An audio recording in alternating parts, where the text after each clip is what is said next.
Deməli, bu videoda biz bir community olaraq necə hər kəsdən daha irəlidə gedirik, bizim irəlidə olmamızı dəstəkləyən, təkan verən məqamlar nələrdir və əsas belə deyim, community olaraq bu qədər çox funded çıxartmaqda, bu qədər çox yüksək win rate-ə, bu qədər çox uğurlu trader yetişdirməkdə əsas mən hansı şeylərə diqqət edirəm, necə onlara nəzarət edirəm və sair bunlar haqqında danışacağıq. Deməli, bildiyiniz kimi, demək olar bildiyim communitylərdən çox funded futures trader bizdədir. Faiz ortalaması ilə də baxsaq, ümumi bizdə az trader var ki, futuresda trade edir. Yəni necə deyim? Yəni ümumiyyətlə trade edir. Ümumi 40-50 arası 50-yə yaxın trader fonlarda əsasən top stepdə, MFF-də və sair fonlarda trade edir. Onun qalan hissəsi isə hələ öyrənmə mərhələsindədir. Yəni demo hesablardadır. Bəs biz necə olur ki, bu böyük uğura çata bilirik? Gəlin bu videoda bunları müzakirə edək. Əsas diqqət etdiyim məqamlar, bir mentor olaraq mən necə diqqət edirəm onlara və onlar bir trader olaraq əsas nələrə diqqət edir. Bəli, bayaq dediyim kimi realdır. Hazırda bildiyiniz bütün kurslardan, akademiyalardan, mentorluqlardan əsas, yəni bizdə olsun, yəni ki, olmasın Türkiyədə olsun, o birislərdən olsun, ən çox funded çıxardan, payout çıxardan, order flow, futures traderlər bizdədir. Nəinki order flow, hətta forex-də içinə qatsanız, yenə də bizdədir. Real olaraq, yəni ki, bu həqiqətən belədir. Çünki digərlərinin də əslində ortalıqda da bir şey olmadığını və əslində qazandırmadığında, qazanmadıqlarında necə bilirəm və həqiqətən riyazi olaraq bunu necə izah edəcəm, bu videoda diqqətlə ona baxa bilərsiniz. Deməli, əslində bu uzun təcrübəmdən çıxardığım bəzi nəticələr var ki, mən uzun müddətdir ki, mentorluq eləyirəm. Yəni mən arısı 2024-ün əvvəllərindən məni tanıyanlar bilir ki, mən mentorluq eləyirəm. Yəni ki, bu gün səhərdə, dünəndə başlamış bir deyiləm. Mən bu sahədə sırf biri var trader olmaq, bir də var mentor olmaq. Yadınızda saxlayın ki, əgər biri deyək ki, qazanır, o qazandığını necə öyrətmək lazımdır, onu bilməyə bilər. Yəni necə deyim, yanlış yollarla öyrədə bilər və həqiqətən niyə qazandığının səbəbini belə bilməz.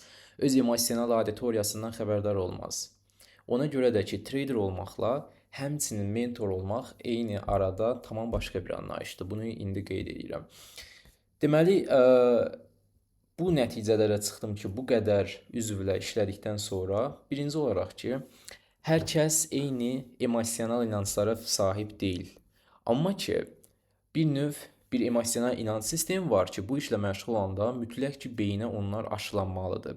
Hazırda sizin beyniniz limitlənmiş beyindir və onu tamamilə kökündən dəyişmək lazımdır. Amma sistemin özü, hansısa bir modelin özü bunun bir hissəsini düzəldə bilər, güvən qata bilər, bəli.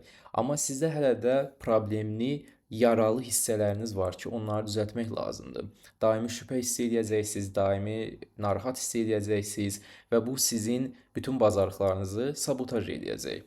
İkinci olaraq, maddi üstünlük bu işdə daha çox irəli getmək demək deyil. Bəzilərində olub ki, insanlar görmüşəm ki, daha çox fon alıb, çox özünü irəli atmaq istəyib, amma sadəcə ayda cüzi az belə qazanan bir fon alıb da onu keçib payout alıb.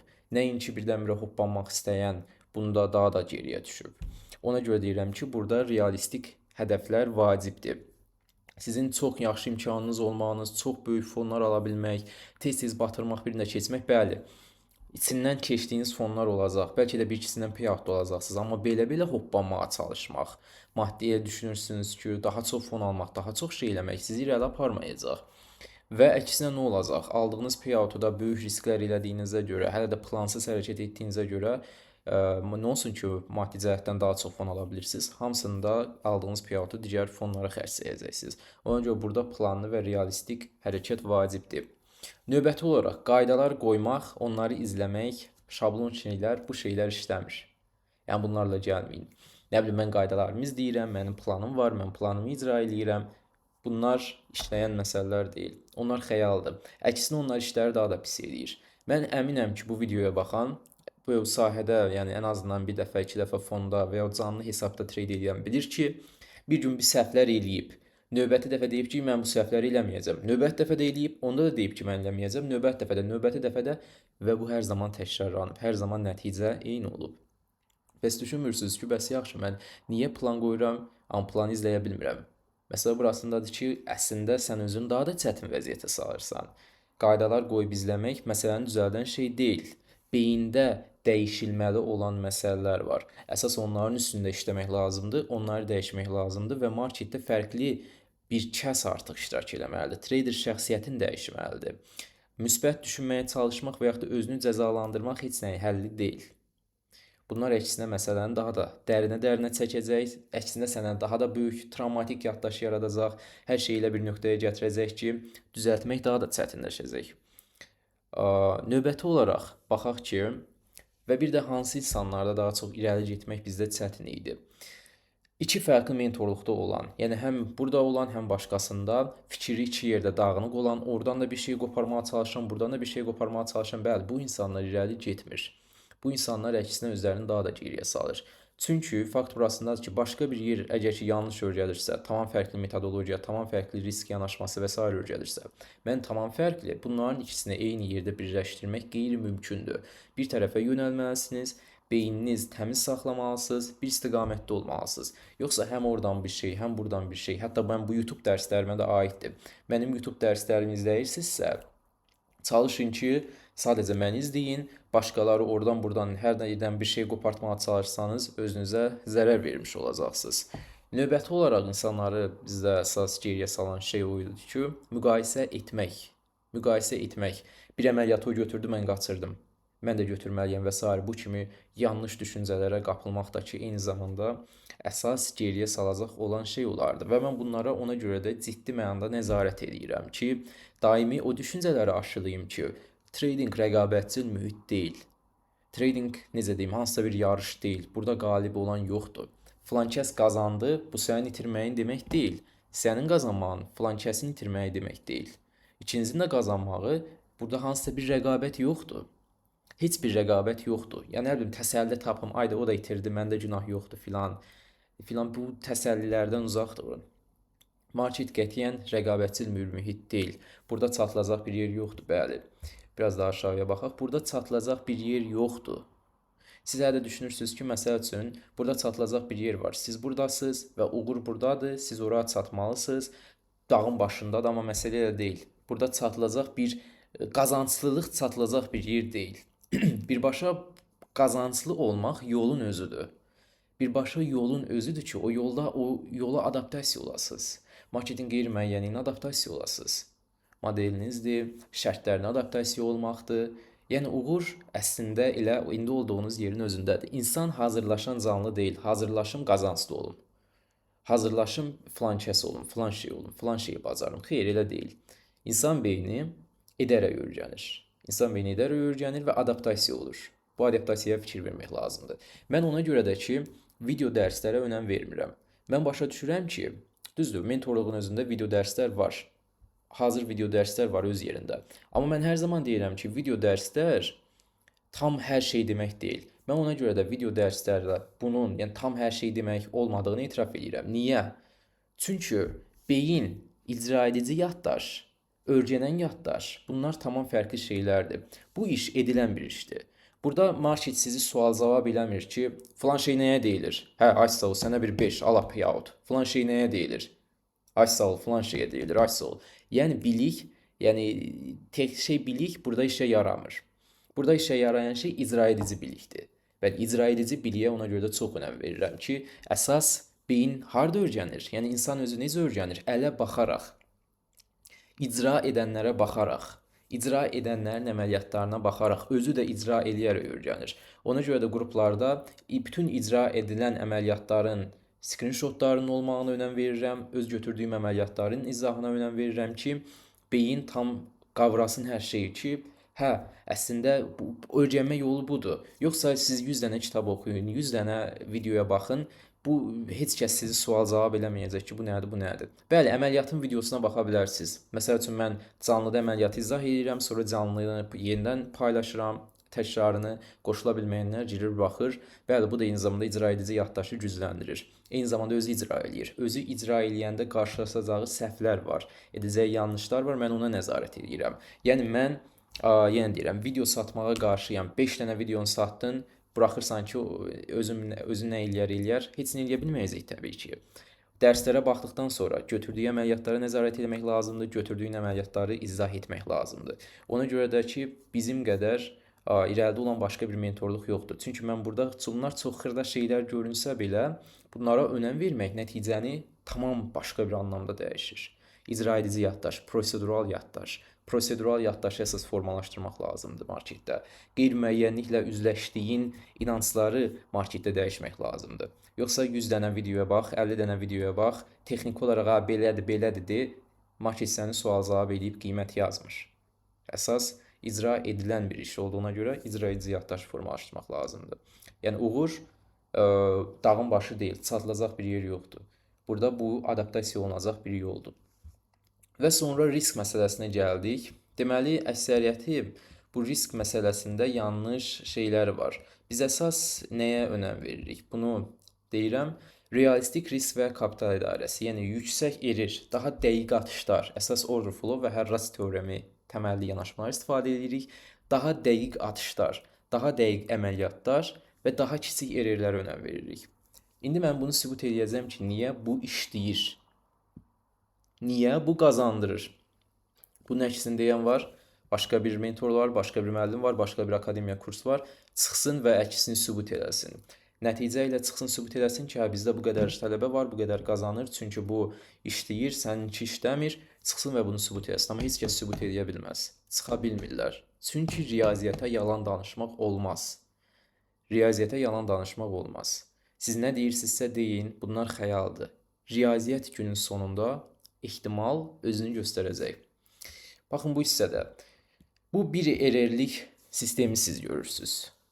Yəni burada gördüyünüz bir errorlik ümumi sistemin irəliləyişidir. Balans qrafiki necə irəliləyir? Və bu hissəyə baxanda isə həmin irəliləyiş eyni irəliləyiş olub. Məsəl üçün sonda bir errorlik sistemdə də balans burada olub, 3 errorlik sistemdə də eyni yerdə olub. Amma nəticə etibarilə fikir versəniz nə görərsiniz? 3 errorlik sistemin 40% win rate ilə bir errorlik sistemin 80% win rate eynidir. Amma bir errorlik sistem iti olaraq irəli gedib. Win rate yüksəkdir, iti irəli gedib. Amma 3 errorlik sistemdə görürsünüz yellənəcək kimi ara bir çox itirilir, ara bir çox qazanılır. Ara bir çox itilir, ara bir çox qazanılır. Ara bir çox itilir, çox qazanılır. 3 errorlik sistem belə işləyir. Nəticə eyni görünə bilər. Amma ki, gedilən yol fərqli olur və bu gedilən yol fon hesablarında niyə qarşınızı kəsir? Niyə fonlarda, canlı hesablarda və s. qarşınızı kəsir? Bura baxsaq, burada nə görürük? 50 əməliyyat içində win reytiniz əsasən neçəsinin ard-arda itki olmasının ehtimalı. Burada əsas bir şey göstərmək istəyirəm indi. 80% win rate-də 2 dənə daldala itkinin olması ehtimalı 86%-dir. 3 dənə daldala itkinin olması ehtimalı deməli daha azdır, 32%-dir. 4 dənəsinin olması ehtimalı 7,2 və 5 dənə ard-arda itirməyin ehtimalı 1,5. Yəni o qədər azdır ki. Yəni çox 1% ehtimalla sən 5 dənə əməliyyatda daldala itirəcəksən. Amma gəlin indi 3 errorlik sistemə baxaq. Deyək ki, 40% win rate-iniz var, amma xəyaldır. Bu 40% win rate-i 3 errorlik sistemdə almaq çətindir, amma deyək ki, var. Bu zaman nə olacaq? Siz baxın, buraya gedər gəldim, 6 dənə ard-arda əməliyyatda itirməyi ehtimalınız 50 əməliyyatın içində 88%-dir. Bunu qoyaq qırağa. 88%-dir. 7 dənə daldala itirmə ehtimalınız 71%-dir. Yəni siz götürdüyünüz əməliyyatların əksəriyyətində itirəcəksiniz. Hesabınız çox geriyə düşəcək. Çox hesab itirəcəksiniz. Canlı hesabda balans çox olsa, orada bu qədər geriləmə bəlkə də çox təsir eləməz. Ona görə də canlı hesabda böyük kapitalla trade edənlər, yüksək error götürənlər var arasında. Fabio'dur və s. Amma fonlarda trade eləyəndə bu işləmir. Fonlarda trade eləyəndə çünki nəzərə alırıq ki, Sharpe ratio deyilən bir şey var. Deyək ki, burada nə? Baxın, end of day drawdown. Yəni siz irəli getdikcə balans da sizin arxanızda gəlir, limit də arxanızda gəlir. Məsəl üçün siz deyək ki, bugün 1000 qazandınız 50K-lıq hesabda. 2000 limit olan o da sizin arxanızda gəlir.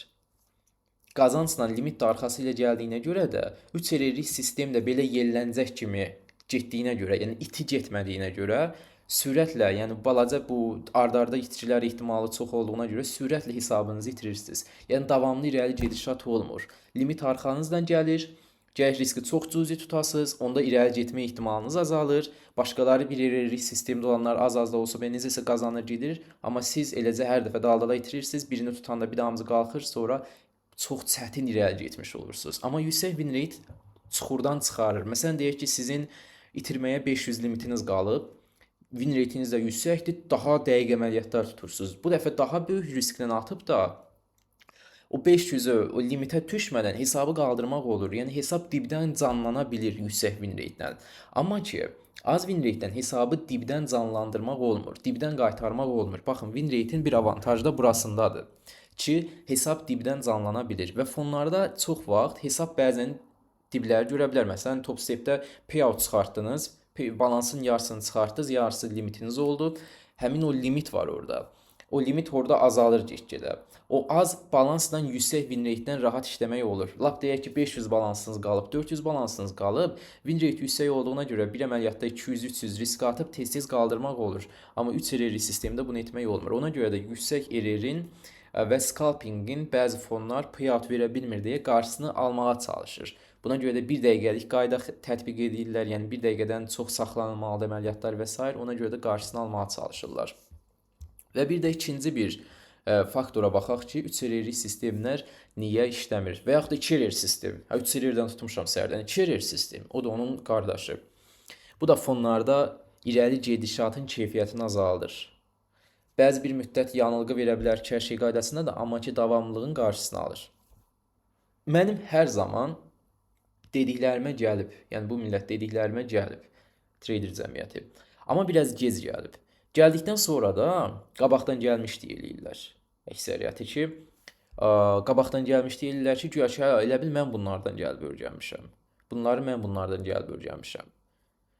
Order flow-da da elə olub, bu risk məsələsində də elə olub. Deməli, marketlərin stateləri haqqında danışaq. Burada bull, bear və segment marketdir. Amma mən bunları dəyişib də sizə balans, balanssız bu marketlərin stateləri haqqında danışmaq istəyirəm. Yəni, market yüksək RR-li bir əməliyyatda gərək hər dəfəsində price discovery state-ində olsun. Bu state-də olsa, hə, bəli, yüksək əməliyyatların ehtimalı arta bilər, götürmək şansı arta bilər. Amma market həmişə discovery state-ində və ya balanssız state-də olmur. Market balanssız state-dən sürətlə balans tapır. Bir qədər qısa hərəkət edir, sürətlə balans tapır. Və bu sürətlə balans tapdığına görə də yüksək RR orada götürəndə tezdə gələcək break-even'i vuracaq ya da tezdə gələcək stopu vuracaq. Çünki həmin hissədə market balans yaratmağa meyilli olacaq və həmin hissədə normal paylanma formalaşacaq. Və bir şey də nəzərə alın ki, bu yəni ehtimal olaraq dəyişir. Market qısa müddətli bir state-də olur, digər state-ə keçir. Ona görə də yüksək RR orada götürməyə çalışanda böyük ehtimalla sürətlə balanssız state-ə keçib də orada range yaradacaq və həmin range-də sizi daldala stop edəcək. Bu da eyni zamanda fonlarda irəli getməyinizin üstünə bir dənə daş qoyur. Və bir şey də nəzərə almaq lazımdır ki, siz marketin özünü birbaşa görmürsünüz və trade eləmirsiniz. Marketdə aslı ehtimal deyilən bir şeyə fikir vermək lazımdır. Bu nədir? Yəni, belə desək, yəni market, deyək ki, burada aslı ehtimalın düsturudur bu. Yəni ki, burada deyək ki, A qiymətin həmin hərəkəti etməsinin ehtimalıdır. B isə sənin insan olaraq həmin hərəkətdə iştirak etmə ehtimalıdır. Yəni, sən sadəcə sırf bir kağız üstündə işləyən bir şeyə güvənə bilməzsən. Eyni zamanda o kağız üstündə işləyən daha yüksək ehtimallı olmalıdır ki, daha belə zor bir şey olmalıdır ki, sən də gətirib onu marketdə icra eləyəndə insan olaraq bəzən səhvlər eləyəcəksən, onun az da olsa bir win rate qalsın. Ona görə də bu aslı ehtimalın düsturuna baxsaq, görürük ki, marketdə bir hərəkətin olma ehtimalı öz yerində, amma eyni zamanda sənin həmin insan olaraq, orqanizm olaraq həmin hərəkətdə iştirak etmə ehtimalını da işə qatanda, hətta yüksək RR sistemdə itkilərin ard-arda olur deyə öz güvənin qırılır, şübhən artır və bir dənə hərəkətdə də keyfiyyətlə iştirak eləmə ehtimalın düşür diblərə. Yəni, böyük ehtimalla həmin hərəkətdə, olacaq gözəl bir hərəkətdə də iştirak edə bilməyəcəksən. Girsən də yanlış yerdən girəcəksən, stop çəkəcəksən və s. hər şey qarışacaq bir-birinə. Və görürsən ki, indi sən əslində günah səndə deyilmiş. Sənə bu yanlış sistemi öyrədənlərdəymiş. Yüksək yerir, aistidir, zaddır, zerzibildir. Bunları öyrədənlərdəymiş günah. Günah səndə deyilmiş. Mən sənə qarşı əsəbləşəndə, şey eləməyə çalışanda bax bunu, sən özündə artıq Nihata qarşı nifrət formalaşdırmamalısan. Nihata təşəkkür eləməlisən ki, sənin artıq bir şansın var. Sən artıq başqa bir perspektivdən yanaşa bilirsən. Artıq o şeyin içində deyilsən, səni limitləyən şeyin içində deyilsən. Görürsən ki, ehtimal necə işləyir, riyaziyyat necə işləyir. Yəni hər şey kağız üstündə olduğu kimi getmir. Və növbəti məsələlərə gələk. Yeni neyronların yaranması zamanla təkrar tələb eləyir. Bəli, yeni neyronlar bir gündə, 2 gündə yaranmır. Bir gündə, 2 gündə, məsəl üçün bir model öyrənilmir. Bir növ onu bir müddət icra eləmək lazımdır ki, beyin onu prosedural, avtomatik yaddaşa çevirsin. Və ondan sonra yeni inanclar, marketin qeyri-müəyyənliyini hansı şeylə eksperiment edirsən, hansı sən onu eksperiment edir, marketin qeyri-müəyyənliyini idarə ediciliyinə qarşı yönəlmiş olan inanclar bəli dəyişməlidir beyində. Bu isə bir qədər zaman tələb edir eyni zamanda. Qaranti olmaq çox böyük rəqabətdir. Bəli, qaranti olmaq. Bəziləri var ki, istəyir ki, marş kimi olsun. Yəni sırf əlini ağdan qaraya vurmasın, eləcə otursun, siqnala filan girsin, qaranti olsun, hər şeydə güllük gülistanlıq olsun. Amma işlər elə işləmir. Qaranti olmaq çox rəqabətçildir və çox böyük şeyi var, bədəli var. Yəni həyatınızla, zamanınızla o qarantiliyin bədəlini ödəməlisiniz ki, məsələn, maaş qarantidir də, bilirsən ki, o maaşı alacaqsan. Amma qarantici olmaq insan orqanizmi üçün daha şeydir, onun yönəldiyi bir şeydir və bədəli var. Rəqabətçi sahədə hamı qarantici olmaq istəyir. Qarantici olanların bədəli var, bəli. Amma uğur heç vaxt qaranticilikdə deyil, qeyri-müəyyənlikdə potensial mümkünlük olaraq mövcuddur ki, gərək siz özünüzü elə hazırlayasınız, elə bir kəs olasınız ki, o potensial mümkünlüklə üzləşə biləsiniz. Yəni nə etsəm qazanaram yox, kim olmalıyam sualı olmalıdır əsas sual. İlk öyrənmə heç vaxt doğru deyil. Bəli, ilk öyrənmədə hər zaman cüzi bir sütun yaradır beyin, cüzi bir qavrayış yaradır ki, hə mən bunu başa düşdüm, amma əslində beyin onu başa düşməyib. Sadəcə olaraq bir yanılğı yaradır ki, hə mən bunu başa düşdüm. Burada nə demək istəyib? Amma mən bilirəm ki, onu başa düşməyib. Ona görə də ki, ilk öyrənilmə şeyinə heç vaxt etibar eləmək olmaz. Onu daha təkrarla, daha çox icra eləyəndə, daha çox səhvlərə baxanda, daha çox belə şey eləyəndə beyinə onda yatır. Yəni siz mənim YouTube-dakı dərslərimə baxanda belə bunu başa düşün ki, bir şey birinci dəfə öyrənəndə elə bilə bilərsiniz ki, başa düşübsünüz. Amma sonradan bir ay sonra, bir neçə həftə sonra yenidən baxsanız, görərsiniz ki, burada hələ də başa düşmədiyim məqamlar var imiş. Amma beynim elə bir illüziya yaradıb ki, elə bilmişəm ki, burada nə demək istədildiyini başa düşmüşəm. Amma hiss eləmək də zaman alır. Bəli, prosedural yaddaş üstündə çox dayanıram. Bu, necə deyim, təkrarla, həftələrlə zaman alan bir şeydir ki, bunda niyyətli olmaq lazımdır. Niyyətli olmaq və bu işi sevmək əsas bir şeydir. Bu işə sadəcə pul gözü ilə baxmaq, bu işə qısa müddətli zənginlik gözü ilə baxanlar qətiyyən irəli gedə bilməyib və mən elə insanlardan mentorluqdan uzaq tuturam. Burada necə deyim, bu işə qarşı sevgi olmalıdır. Bu işə qarşı həvəs olmalıdır. Əgər yoxdursa, bu işdən də ki, uzaq durmalısınız. Əgər varsa, həqiqətən qrafikin qarşısına keçmək, marketin qeyri-müəyyənliyindən üzləşmək, necə deyim, orada idarə edicilik olsun, onun illüziyasını başa düşəsiniz, pozisiyaya girməyiniz, reaksiya verməyiniz, bütün bunları bir növ trader olaraq eyni zamanda sevməlisiniz. Əgər qrafika qarşısına nifrət eləsəniz və s. işlər yolunda getməyəcək və minimum az zaman keçirmək mütləqdir.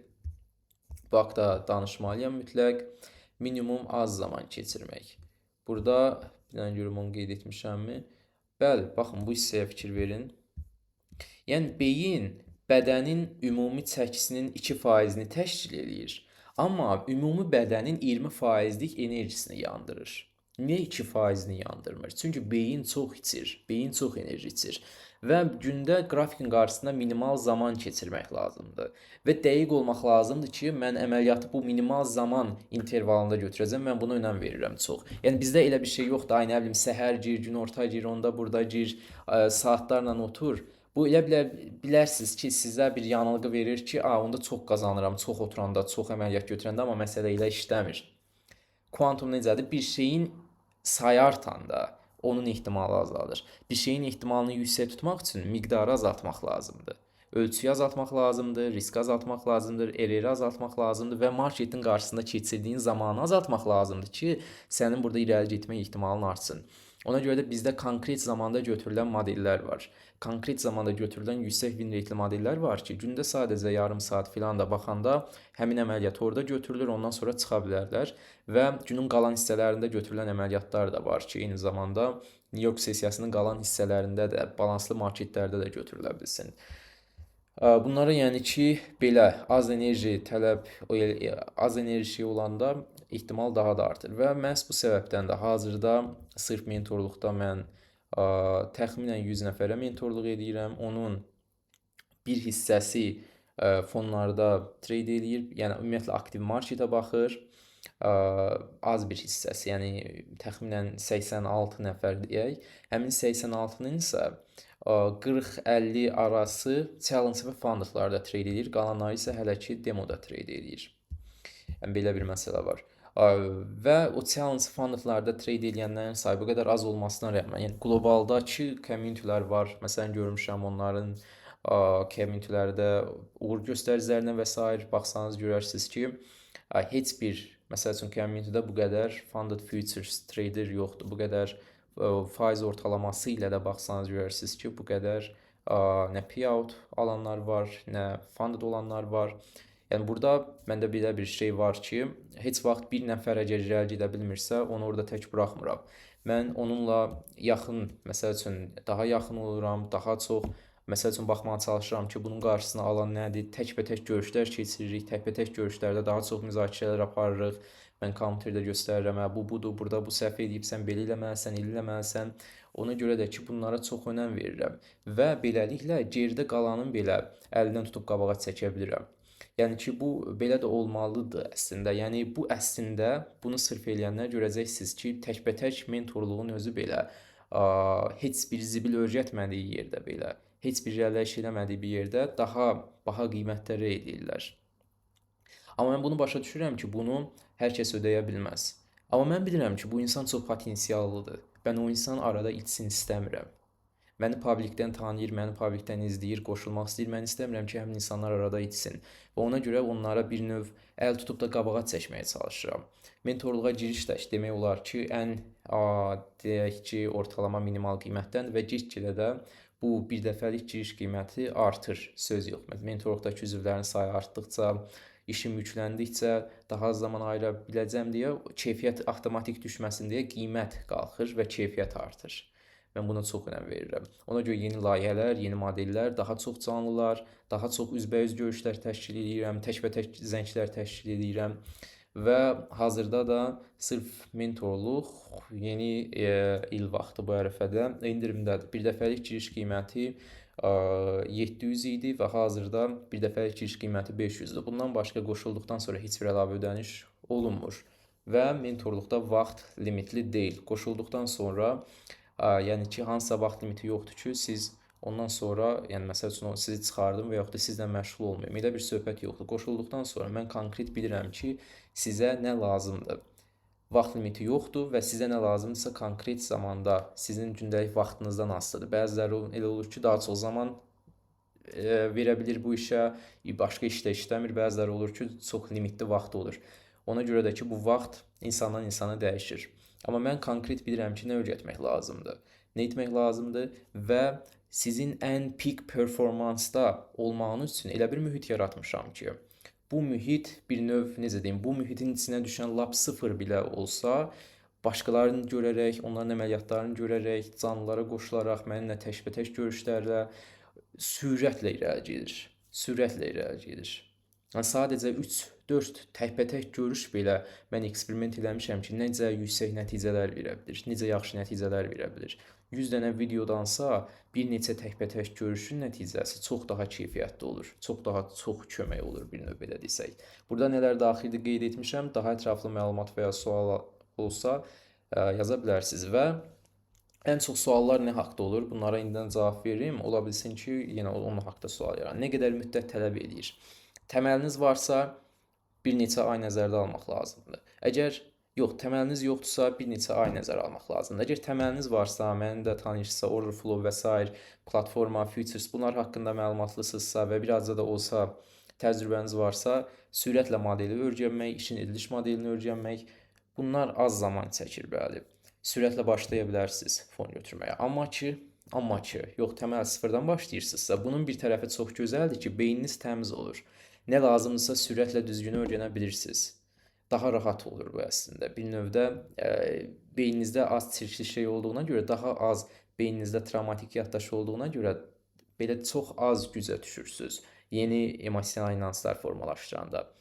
Amma ki, çox travmatik yaddaş yükləyənlərdə bu emosional inancları dəyişmək prosesi həmin insanlardan çox daha uzun çəkə bilər.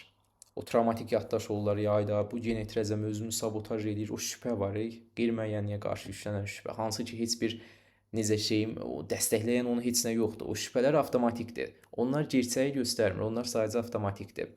Bunlara da eyni zamanda çox önəm verirəm, çox diqqət yetirirəm ki, üzvlər heç kəs geri qalmasın və bərabərlik təmin edirəm. Yəni ki, kiməsə çoxdan tanıyıram, məndən daha yaxındır, daha çox diqqət edeyim, daha çox suallarına cavab verim və s. elə bir söhbət yoxdur. Hər kəs, yəni ki, bu mentorluqda bərabər hüquqa sahibdir. Mənlə görüş hüququna, məndən suallarına cavab almaq hüququna, məndən dəstək almaq hüququna və hüquq da dərkən mən özüm bu hansısa bir, yəni necə deyim, özüm bunu təmin edirəm. Özüm bu mühiti təmin edirəm. Mən istəsəm 5-10 dənə dərsi satıb kənarda heç nə etməyə də bilərdim. Kimsə dəstəyə ehtiyacı var, heç nə eləmirəm. Kənardan 5-10 dənə dərs satdım, fiso, qalanı mənlik deyil. Mən bunu da eləyə bilərdim. Bu mənə daha az zamanım gedərdi, daha çox şey olardı. Amma mənim hədəflədiyim bu deyil. Mənim hədəflədiyim gerçək traderlər yetişdirməkdir. Gerçək güclü trader cəmiyyəti qurmaqdır. Yəni bu community qurmaqdır. Burada isə hayır ki, az üzv var, bunu daha rahat edə bilirəm. Üzvlərin sayı artdıqca təbii ki, limitləmələr gələcək, daha az seçici olacam qəbul eləməkdə, daha da çox qiymət qalxacaq, amma hələlik belə bir imkan var ki, bu ərəfədə bir dəfə ödəniş 500 manatla qoşulasınız və bir növ bu gələcəyinizə yatırımdır. Həqiqi mənada deyirəm ki, onsuz da ki, yəni bu endirim tətbiq edəndən bircə nəfər endirimlə qoşulub. Yəni hazırda 6 gündür təxminən endirim tətbiq olunub, 3-4 günü qalıb və sadəcə bir nəfər tətbiq olunur. Yəni ki, indən sonra da, yəni ayın sonuna qədər uzağa bir neçə nəfər qoşular. Amma mən yenə bir neçə nəfər belə qoşulsa, istəyirəm o potensiallı, həqiqətən necə deyim, gələcəyini düşünən, həqiqətən bu işə həvəsi olan, məni çoxdan tanıyan insanlar olsun. Onları seçib burada toplamaq istəyirəm. Mən keçən dəfə canlı açdım publikdə, hər kəsə açıq canlı açdım. Həmin canlıya sadəcə 30 neçə nəfər qoşulmuşdu, 900 neçə nəfər adam var idi orada, 940, 30 neçəsə nəfər qoşulmuşdu. Və bilirsinizmi, o 30 neçəsə nəfərdən sadəcə 2-3 nəfər publikdən qoşulmuşdu. Qalan hamı mentorluq üzvləri idi. Yəni mən bilirəm ki, artıq mən istədiyim komandam var. Yəni publikə nəsə etməkdənsə artıq gücümü və enerjimi birbaşa mentorluq, öz community'mizi böyütməyə yönəldirəm. Belə ümumi bu haqda xeyli danışdım. Əlavə suallarınız da olsa, mənimlə əlaqədə aşağıda əlaqə linklər qoyacağam. Baxa bilərsiniz. Ümid edirəm ki, bu canlı çox yəni bu video çox yararlı oldu. Bu risk məsələsi olsun fonlarda və s. Nələr əslində irəli gedə bilir, nələr gedə bilmir, bu barədə də ideya formalaşmış oldu. Belə növbəti videolarda görüşərik.